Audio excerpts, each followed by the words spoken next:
அனைவருக்கும் வணக்கம். 10ஆம் வகுப்பில் சமூக அறிவியல் புத்தகத்தில் 19ஆம் நூற்றாண்டில் சமூக சமய சீர்திருத்த இயக்கங்கள் பாடப்பகுதியிலிருந்து சில முக்கியமான வினாக்கள் பார்க்கலாம். முதல் வினா பாருங்கள். மேலை நாட்டு கருத்துக்களால் கவரப்பட்டு சீர்திருத்த பணிகளை முன்னெடுத்த தொடக்ககால சீர்திருத்தவாதிகளில் ஒருவர் யார்?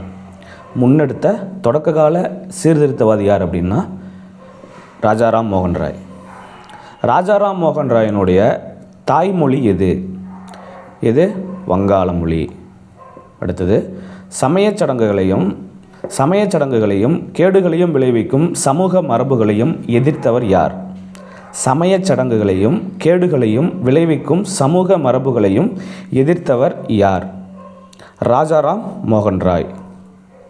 அடுத்தது, ராஜாராம் மோகன் ராய் இந்துக்களின் மறைநூல்கள் அனைத்தும் எதை உபதேசிப்பதாக கூறினார்? ராஜாராம் மோகன் ராய் இந்துக்களின் மறைநூல்கள் அனைத்தும் எதை உபதேசிப்பதாக கூறினார்?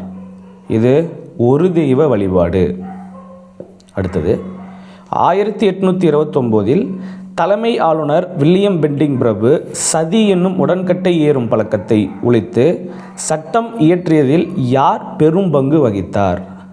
1829 சதி என்னும் உடன்கட்டை ஏறும் பழக்கத்தை ஒழிச்சிருப்பாங்க.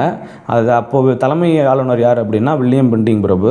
அது ஓகே. ஆனால் இந்தியாவிலிருந்து அதற்கு முழுமூச்சாக யார் குரல் கொடுத்தாங்க, உதவிகரமாக இருந்தாங்க, தீர்க்கமாக இருந்தாங்க அப்படின்னா ராஜாராம் மோகன் ராய். இது ரொம்ப முக்கியமான கொஸ்டின், எல்லா எக்ஸாம்லையும் கேட்பாங்க.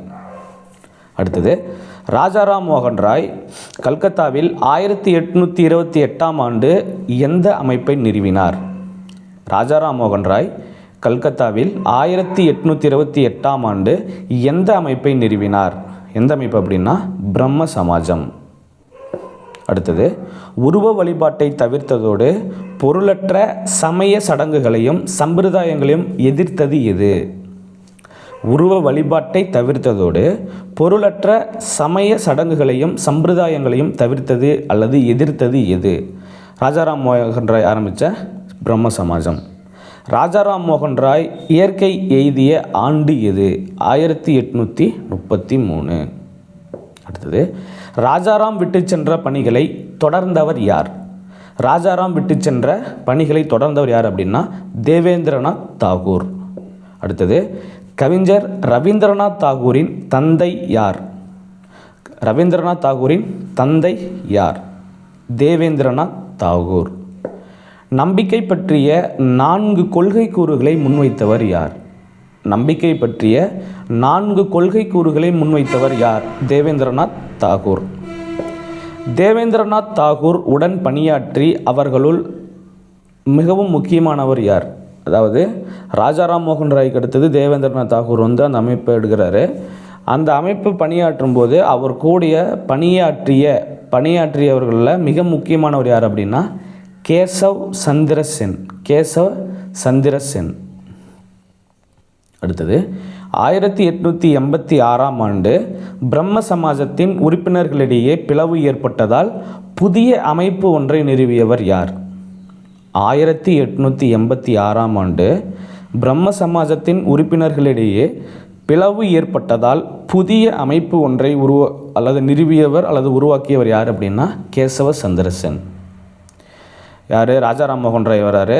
அதுக்கப்புறம் அதுலேருந்து பிரிஞ்சு அவருக்கு அப்புறம் யாருன்னா தேவேந்திரநாத் தாகூர் வராரு. அதுக்கப்புறம் யார் வராங்க அப்படின்னா அதுலேருந்து பிரிஞ்சு போகிறது யார் அப்படின்னா கேசவ சந்திர சென். அடுத்தது, வேறு அமைப்பு உருவானதால் தேவேந்திரநாத் தாகூரின் பிரம்ம சமாஜம் எப்படி அழைக்கப்பட்டது? ஆதி பிரம்ம சமாஜம். அடுத்தது, நவீன வங்காள உரைநடையின் முன்னோடி யார்? இதுவும் அடிக்கடி கேட்கக்கூடிய கொஸ்டின்.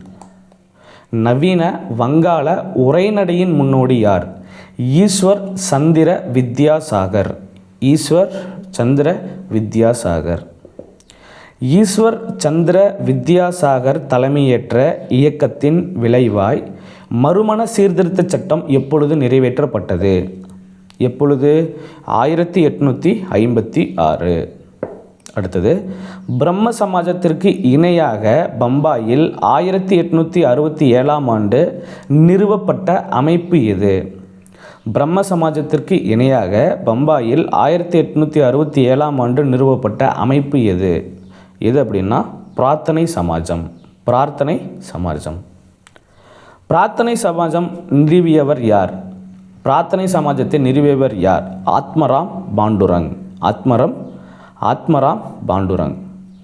விதவை மறுமணச் சங்கம் 1861, புனே சரோஜனிக் சபா 1870, தக்கான கல்விக் கழகம் ஆகிய அமைப்புகளை நிறுவியவர் யார் அப்படின்னா மகாதேவ் கோவிந்த ரானடே. மகாதேவ் கோவிந்த ரானடே. ஒடுக்கப்பட்ட மக்களின் நலனிலும் பெண்களின் மேம்பாட்டிற்காகவும் பணியாற்றியவர் யார்? ஜோதிபா பூலே. சாதி ஏற்றத்தாழ்வுகளை கண்டனம் செய்த புத்தகமான குலாம்கிரி, இதுவும் அடிக்கடி கேட்பாங்க. குலாம்கிரி அப்படின்னா என்ன மீனிங் அப்படின்னா அடிமைத்தனம் அப்படிங்கிற ஒரு நூல் யாரால் எழுதப்பட்டது? புத்தகம் யாரால் எழுதப்பட்டது அப்படின்னா ஜோதிபா பூலே. ஆரிய சமாஜம் யாரால் நிறுவப்பட்டது? ஆரிய சமாஜம் யாரால் நிறுவப்பட்டது? சுவாமி தயானந்த சரஸ்வதி. சத்யார்த்த பிரகாஷ் என்ற நூல் யாரால் எழுதப்பட்டது? சத்யார்த்த பிரகாஷ் என்ற நூல் யாரால் எழுதப்பட்டது? சுவாமி தயானந்த சரஸ்வதி. இந்து மதத்தில் இருந்த மூட நம்பிக்கைகளை, குறிப்பாக புராண இலக்கியங்களை மறுத்து வேதங்களுக்கு திரும்புவோம் என்ற முழக்கம் கொண்ட அமைப்பு எது? வேதங்களுக்கு திரும்புவோம் என்ற முழக்கம் கொண்ட அமைப்பு எது அப்படின்னா ஆரிய சமாஜம். எதிர் மத மாற்றம் என்ற குறிக்கோளை உடைய அமைப்பு எது? எதிர் மத மாற்றம் என்ற குறிக்கோளை உடைய அமைப்பு எது? ஆரிய சமாஜம். எந்த ஆண்டு ஆரிய சமாஜம் தூய்மை கோட்பாடு என்னும் கருத்து முரண்பாட்டால் இரண்டாக பிரிந்தது? எந்த ஆண்டு ஆரிய சமாஜம் தூய்மை கோட்பாடு எனும் கருத்து முரண்பாட்டால் இரண்டாக பிரிந்தது? 1893.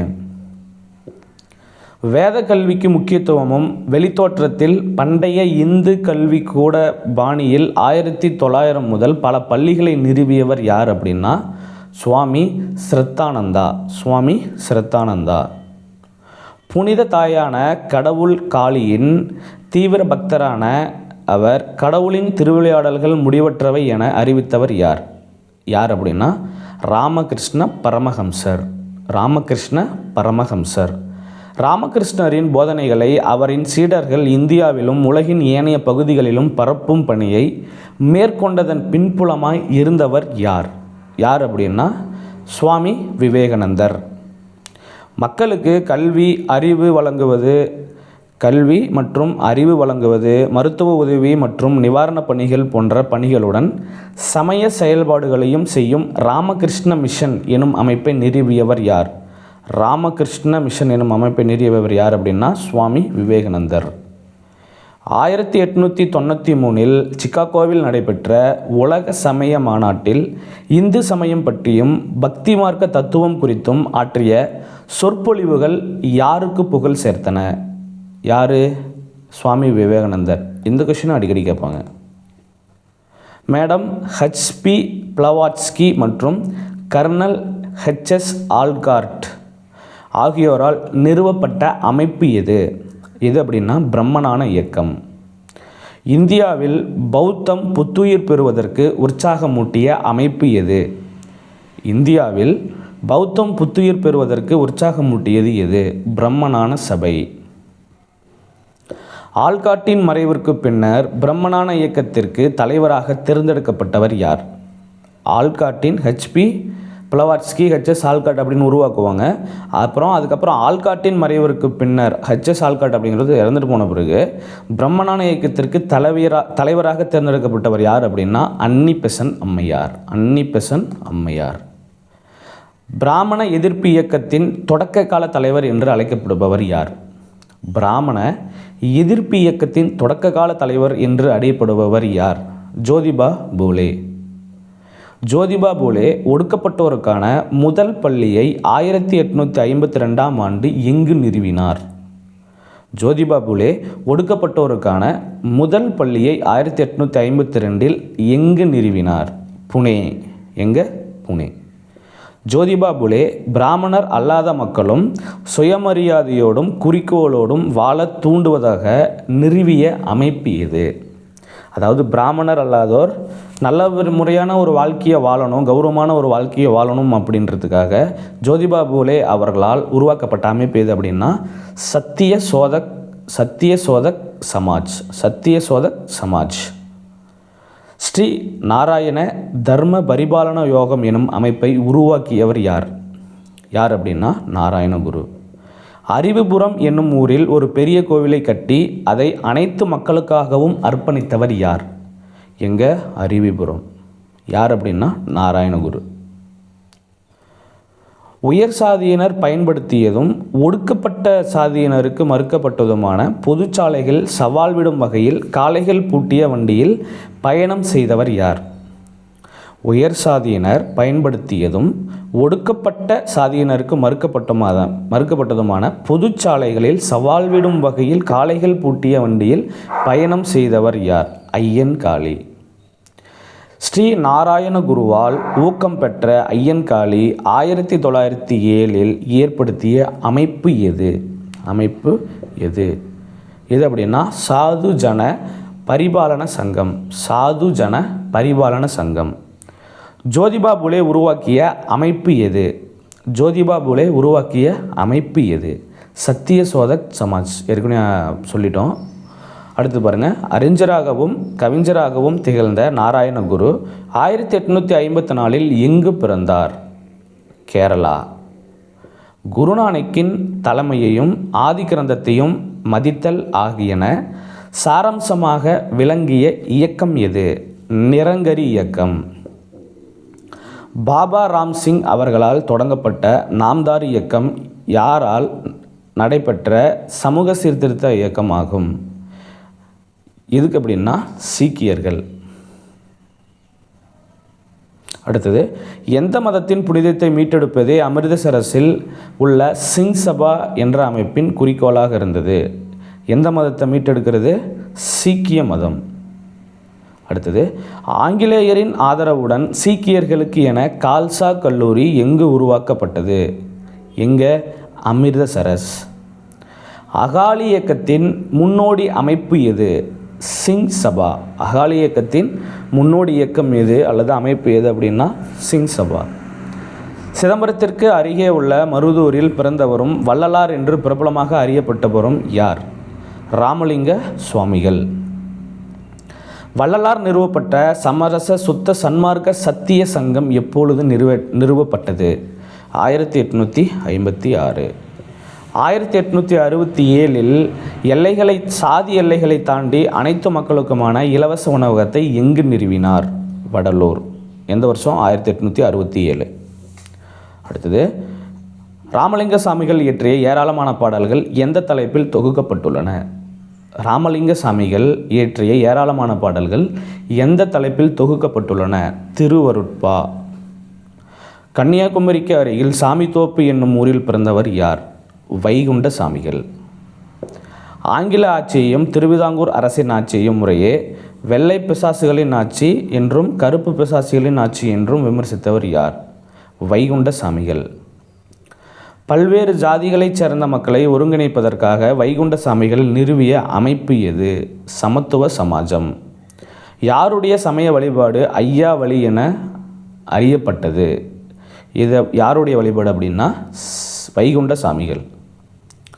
வைகுண்ட சாமிகளின் கருத்துக்கள் நூலாக திரட்டப்பட்டு எந்த பெயரில் வெளியிடப்பட்டது? எந்த பெயரில் அப்படின்னா அகில திரட்டு. தீவிர தமிழ் அறிஞரும் சித்த மருத்துவரும் பத்திரிகையாளரும் என சென்னையில் பிறந்தவர் யார்? அப்படின்னா தமிழறிஞர், சித்த மருத்துவர், பத்திரிகையாளர். பன்முக திறமை கொண்டவர் அப்படிங்கிறவர் யார் அப்படின்னா அயோத்தி பண்டிதாசர். எங்கே பிறந்தார் அப்படின்னா சென்னையில். ஒடுக்கப்பட்டோரின் கோவில் நுழைவுக்கு ஆதரவாக குரல் எழுப்ப பண்டிதர் அயோத்திதாசர் நிறுவிய அமைப்பு எது? ஒடுக்கப்பட்டோரின் கோவில் நுழைவுக்கு ஆதரவாக குரல் எழுப்ப பண்டிதர் அயோத்திதாசர் நிறுவிய அமைப்பு எது? அத்வைதானந்தா சபா. அயோத்திதாசரும் ஜான் திரவியம் என்பவரும் திராவிடர் கழகம் எனும் அமைப்பை எப்பொழுது நிறுவினர்? எப்பொழுது அப்படின்னா 1882. திராவிட பாண்டியன் என்னும் இதழை எந்த ஆண்டு தொடங்கினார்? திராவிட பாண்டியன் என்னும் இதழை எந்த ஆண்டு தொடங்கினார்? 1885. திராவிட மகாஜன சபை என்ற அமைப்பை 1891 நிறுவியவர். அந்த அமைப்பின் முதல் மாநாட்டை எங்கு நடத்தினார்? யார் நிறுவினாங்க? அயோத்திதாச பண்டிதர். எந்த வருஷம்? 1891. முதல் மாநாடு எங்கே நடைபெற்றது அப்படின்னா நீலகிரி. 1907 ஒரு பைசா தமிழன் என்ற பெயரில் ஒரு வாராந்திர பத்திரிகையை தொடங்கி அதை எந்த ஆண்டு வரை தொடர்ந்து வெளியிட்டார்? ஒரு பைசா தமிழன் அப்படிங்கிற பத்திரிகை எந்த வருஷம் ஆரம்பித்தது? 1907. அது என்ன பத்திரிகை? தினப்பத்திரிகை, வாரப்பத்திரிகை அப்படின்னா வாராந்திர பத்திரிகை. எந்த வருஷம் வரைக்கும் வெளியிட்டார்? 1914. அயோத்திதாசர் இந்து தர்மத்தின் பால் மனக்கசப்புற்றி எந்த மதத்தை தழுவினார்? எந்த மதத்தை தழுவினார் அப்படின்னா பௌத்தம். அப்புறம் சாக்கிய பௌத்த சங்கம் எனும் அமைப்பை சென்னையில் நிறுவியவர் யார்? சாக்கிய பௌத்த சங்கம் எனும் அமைப்பை சென்னையில் நிறுவியவர் யார் அப்படின்னா அயோத்திதாசர். அடுத்தது, ஒடுக்கப்பட்டவர்களை சாதி பேதமற்ற திராவிடர் என அழைத்து மக்கள் தொகை கணக்கெடுப்பின் பொழுது அவர்களை சாதியற்ற திராவிடர்கள் என பதிவு செய்ய வற்புறுத்தியவர் யார்? அப்படின்னா அயோத்திதாச பண்டிதர். அந்த ஒரு லெசன்லேருந்து இது வரைக்கும் ஒரு 66 கொஷின்ஸ் பார்த்துருக்கோம். தேங்க்யூ.